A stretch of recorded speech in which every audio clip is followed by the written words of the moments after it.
नमस्कार, स्वागत है आपका सत्यहिंदी.com पर। मैं हूं नीलू व्यास और एक बार आपके साथ फिर से जुड़ रही हूं आपके पसंदीदा कार्यक्रम आज का एजेंडा को लेकर। विश्व में सबसे लंबे चल रहे आंदोलन का नाम है भारत का किसान आंदोलन, जो कि आज 8 महीने पूरे कर चुका है। अगर आपको याद हो तो 2020 में 26 नवंबर को किसान आंदोलन शुरू हुआ था, जिसमें कि किसानों की ये मांग थी कि ये जो तीनों कृषि कानून सरकार ने यानी कि मोदी सरकार ने जो पास किए हैं वो काले कानून हैं, किसानों के हित में नहीं है, काला बाजारी और जमाखोरी को बढ़ावा देंगे। इन तीनों कृषि कानून को हटाया जाए, वापस लिया जाए। साथ में एमएसपी को खत्म करने की बात थी, उसको लेकर भी किसानों ने एक नहीं बल्कि सैकड़ों बार अपने डर को जाहिर किया है और कहा है कि ये जो तीनों कृषि कानून है ये इनको बिल्कुल भी किसानों का समर्थन नहीं करते।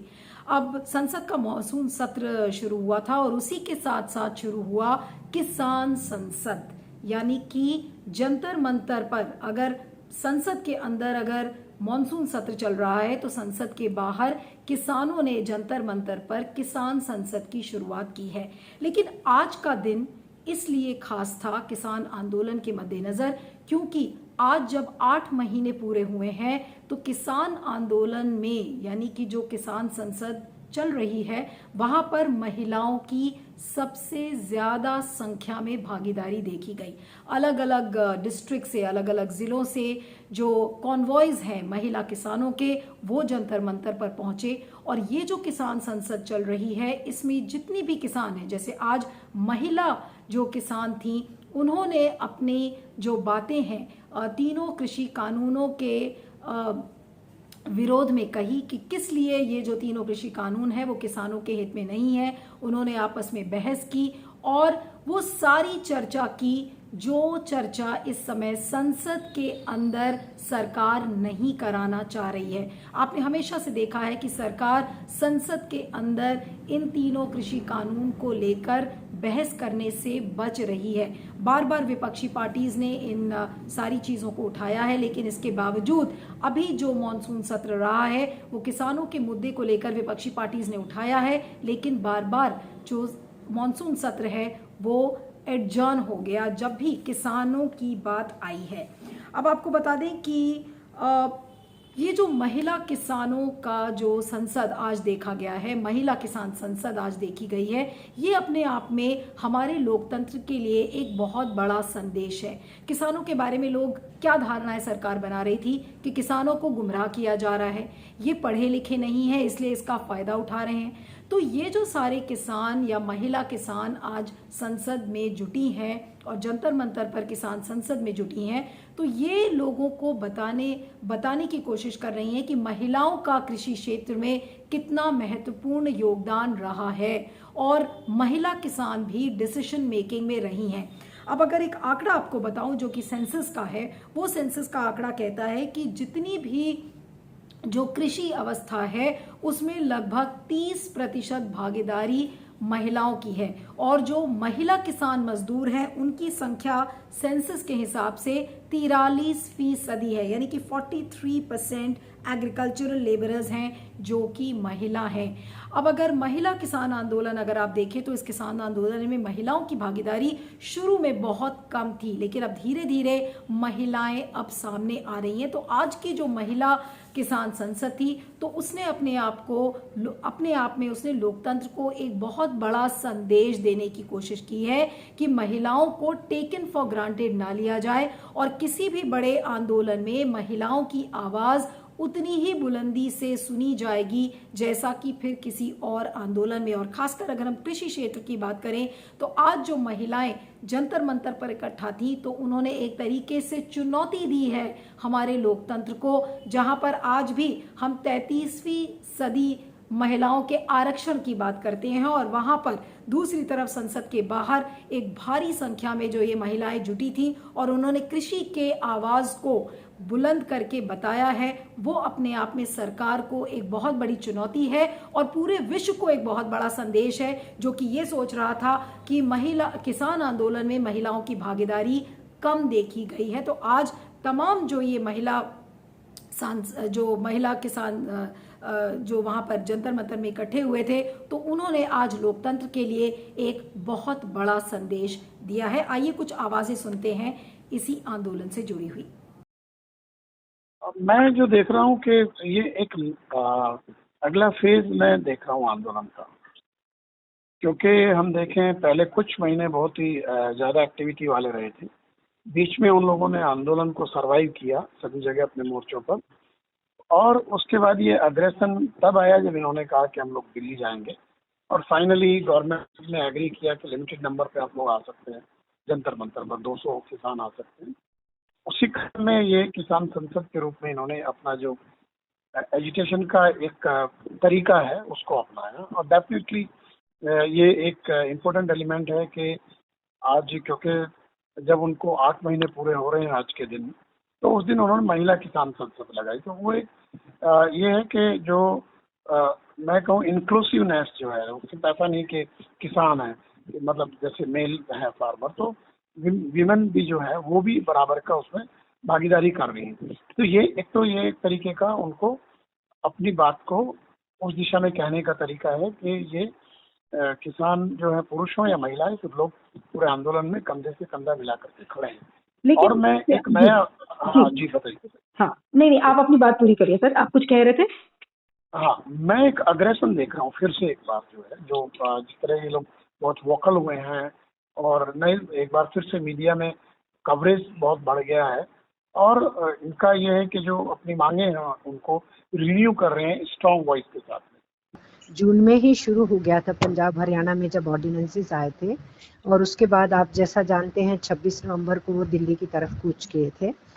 तो तभी से ही महिलाओं की भागीदारी बहुत अच्छी गिनती में थी, हर एज ग्रुप की महिलाओं की थी।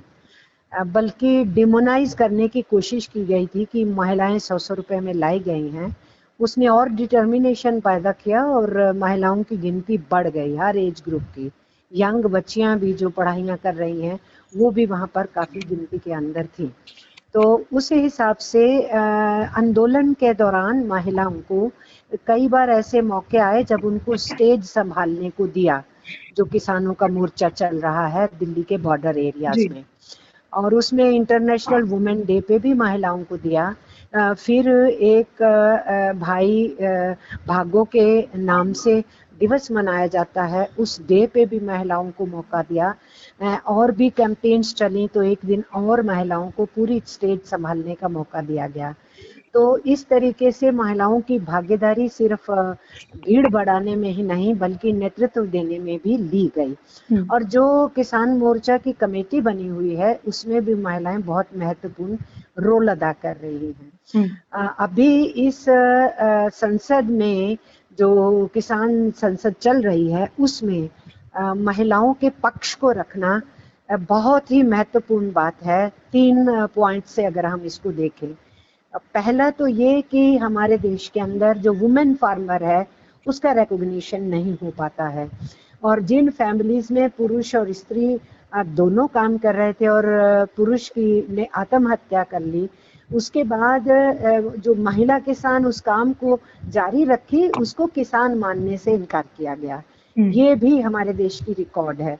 तो ये एक महत्वपूर्ण बात है कि वो आज महिला भी किसान है, उस बात को भी आज वो इंसिस्ट कर पाई हैं। इसके अलावा ये बात ये मानना कि महिला की भागीदारी, पॉलिटिकल भागीदारी सिर्फ तभी मानी जाती है कि उसको जो है आरक्षण आपने दे दिया कॉरपोरेशन में, पंचायतों में, ये केवल वो ही नहीं होती है भागीदारी। महिला की राजनीतिक भागीदारी आंदोलनों में भी है, जहाँ एजेंडा बनाया जाता है, जहाँ मांगे रखी जाती हैं, जब वहाँ पर प्रेशर बना करके जो सत्ता में होते हैं उनसे पॉलिसी फ्रेमवर्क में उनकी सुनवाई होती है। अब अगर संसद के बाहर इन किसान महिलाओं ने मोर्चा खोला है तो आज संसद के अंदर एक दूसरा ही माहौल दिखा, और वो था राहुल गांधी की वजह से। राहुल गांधी आज ट्रैक्टर पर सवार होकर और विजय चौक वाला जो संसद का गेट है उसके जरिए वो पार्लियामेंट के अंदर पहुंच आए। संसद के अंदर उन्होंने एक तरीके से चढ़ाई कर दी, ट्रैक्टर को लेकर पहुंच गए और उस ट्रैक्टर पर लिखा हुआ था कि ये तीनों कृषि कानून को वापस लिया जाए क्योंकि ये काले कानून हैं। और प्रेस से बात करते हुए राहुल गांधी ने कहा कि वो किसानों की आवाज को लेकर संसद के अंदर आए हैं क्योंकि ये सरकार किसानों की आवाज को दबा रही है। और उन्होंने ये भी कहा कि जिस तरीके से किसानों की आवाज़ नहीं सुनी जा रही थी तो उसी तरह से उन्होंने दृढ़ निश्चय किया कि वो किसानों की आवाज़ को संसद तक पहुंचाएं। और राहुल गांधी के साथ रणदीप सुरजेवाला, प्रताप सिंह बाजवा और तमाम जो हरियाणा के जो लीडर्स थे, रवनीत सिंह बिट्टू, ये लोग सारे राहुल गांधी के साथ मौजूद थे। लेकिन जो सुरक्षा कर्मी थे उनके लिए एक बहुत ही बड़ा नाइटमेयर हो गया क्योंकि किसी को ये समझ में नहीं आया कि पुलिस को जब इस बात की जानकारी नहीं थी तो राहुल गांधी अचानक से ट्रैक्टर लेकर संसद के अंदर क्यों पहुंचाए। उस ट्रैक्टर को सीज कर लिया गया है और साथ में ये बताया जा रहा है कि रणदीप सुरजेवाला और बीवी श्रीनिवास जो मौजूद थे उनको डिटेन भी किया गया मंदिर मार्ग पुलिस स्टेशन में। तो अब जांच पड़ताल चल रही है कि किस तरीके से ट्रैक्टर पार्लियामेंट के अंदर पहुंचा, जबकि 2000 सुरक्षा कर्मी मौजूद थे संसद के चारों तरफ, क्योंकि जो ये किसान संसद चल रही है उसको लेकर सुरक्षा के जो चाक चौबंद हैं उनको बढ़ा दिया गया है और जो जितने भी इंतजाम है सुरक्षा के उन्हें बढ़ा दिया गया है। और धारा 144 भी लगाई गई है जहां पर 4 से ज्यादा लोग इकट्ठे नहीं हो सकते। तो आज ये राहुल गांधी के लिए भी एक टर्निंग पॉइंट था। उन्होंने आज ये साबित कर दिया कि कांग्रेस किसानों के साथ खड़ी है और अगर जरूरत पड़ेगी तो वो संसद पर भी इसको लेकर चढ़ाई कर सकते हैं। तो आज कांग्रेस के लिए एक बड़ा टर्निंग पॉइंट था, एक ऐसे ही दिन जब संसद के बाहर महिला किसान एक अलग आयाम गढ़ रही थी, वहीं पर राहुल गांधी ने आज ट्रैक्टर लेकर संसद पर चढ़ाई की है। किसी ने आज ट्विटर पर इसको लिखा है कि 1973 में अटल बिहारी वाजपेयी एक बैलगाड़ी लेकर संसद के अंदर आए थे और आज राहुल गांधी एक ट्रैक्टर लेकर अंदर आए हैं। बहुत सारे लोग ये भी कह रहे हैं कि ये एक ऑप्टिकल मोमेंट था, कैमरे के लिए राहुल गांधी ने किया। लेकिन सवाल ये उठता है कि अब जितनी भी पॉलिटिकल पार्टीज हैं, चाहे वो कांग्रेस हो, चाहे शिरोमणि अकाली दल हो, ये तमाम पॉलिटिकल पार्टीज और खासकर जो विपक्षी दल हैं वो अब एकजुट हो गई हैं। और जैसे जैसे चुनाव पास आ रहा है, शुरुआती दिनों में हमने देखा था कि जो किसान थे उन्होंने विपक्षी पार्टीज को बहुत ज्यादा समर्थन नहीं दिया था, उनसे बहुत ज्यादा कदम से कदम मिलाकर नहीं चलना चाह रहे थे। लेकिन अब जैसे जैसे और खासकर पश्चिम बंगाल के चुनाव की जीत के बाद जिस तरीके से वहां पर तृणमूल कांग्रेस को जीत मिली है, राकेश टिकैत मिलने भी गए थे ममता बनर्जी से, तो उसके बाद अब संयुक्त किसान मोर्चा और बुलंदी से आवाज उठा रहा है। और अब ये माना जा रहा है कि अगर महिला किसान यहाँ पर संसद के बाहर मोर्चा खोल रही हैं तो अब जितने भी किसान हैं संयुक्त किसान मोर्चा के, वो मिशन यूपी में लग रहे हैं कि किस तरीके से वोटर्स को ये बोला जाए कि जो किसान विरोधी सरकार है उसके लिए बीजेपी को वोट ना दिया जाए। तो अब मिशन यूपी की तैयारी है। उसी तरीके से उत्तराखंड में भी चढ़ाई करने के लिए बहुत सारे किसान तैयार हो गए हैं। तो कहीं ना कहीं इस पूरे किसान आंदोलन को अब राजनीतिक आवाज और राजनीतिक समर्थन भी मिल रहा है। लेकिन क्या इससे बीजेपी का तख्ता पलट होगा? खासकर अगर हम यूपी की बात करें तो यूपी में जो पश्चिमी उत्तर प्रदेश का बेल्ट है, जो किसान बहुल्य इलाका है, तो क्या वहां पर बीजेपी का अब सफाया बिल्कुल तय है? इन किसानों ने दृढ़ निश्चय कर लिया है कि अब इस सरकार को वो नहीं बख्शेंगे और ये जो किसान विरोधी सरकार है उसे हटाना ही होगा। और किसानों ने ये कह दिया है कि वो अपनी बातों को कहकर और मनवाकर ही मानेंगे। और किसानों का यही मानना है कि ये तीनों कृषि कानून वापस लिया जाए। 11 दौर की अगर आपको याद हो तो बातचीत किसानों के साथ सरकार कर चुकी है और आखिरी जो मीटिंग सरकार की और किसानों के साथ हुई थी वो 22 जनवरी को हुई थी, जिसके बाद 26 जनवरी को आप सबको पता है कि क्या हुआ। लाल किले पर किसानों ने चढ़ाई की और उसके बाद जो एक भरोसा सरकारों और किसानों के बीच में टूटा है वो भरोसा अभी तक नहीं बन पाया है। तो सवाल ये उठता है कि क्या ये सरकार वाकई में गंभीरता से किसानों के मुद्दों को उठा रही है या नहीं उठा रही है। अब आपको बता दें कि सुखबीर बादल ने क्या कहा। सुखबीर बादल ने कहा कि जो हमारे कृषि मंत्री हैं नरेंद्र तोमर, तो उनको माफी मांगनी चाहिए क्योंकि उन्होंने कहा कि जितने किसान इस आंदोलन में मरे हैं उनका कोई डेटा उनके उनके पास नहीं है। उसी तरीके से हरसिमरत कौर बादल ने भी कहा कि ये बहुत ही किसान विरोधी सरकार है और किसानों की जो आज हालत है वो बीजेपी के वजह से ही है। तो कहीं ना कहीं अटैक इस बीजेपी सरकार के ऊपर एक बार फिर से शुरू हो गया है और किसान आंदोलन जो कि ये माना जा रहा था कि बिल्कुल धीमा पड़ गया है, शिथिल पड़ गया है,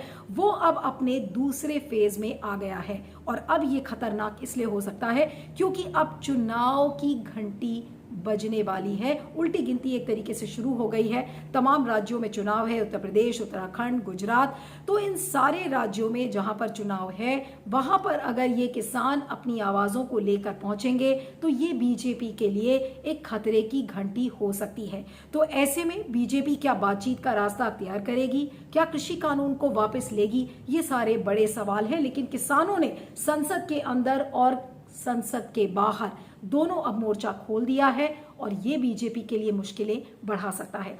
इसके बारे में आपको क्या कहना है, फीडबैक जरूर दीजिएगा। मेरा ट्विटर हैंडल है @neelu317 और दूसरा ट्विटर हैंडल है @neeluonthemove। तो देखते रहिएगा आज का एजेंडा और बने रहिएगा सत्य हिंदी पर। Thank you so much. सत्य हिंदी का ऐप डाउनलोड करें गूगल प्ले स्टोर पर।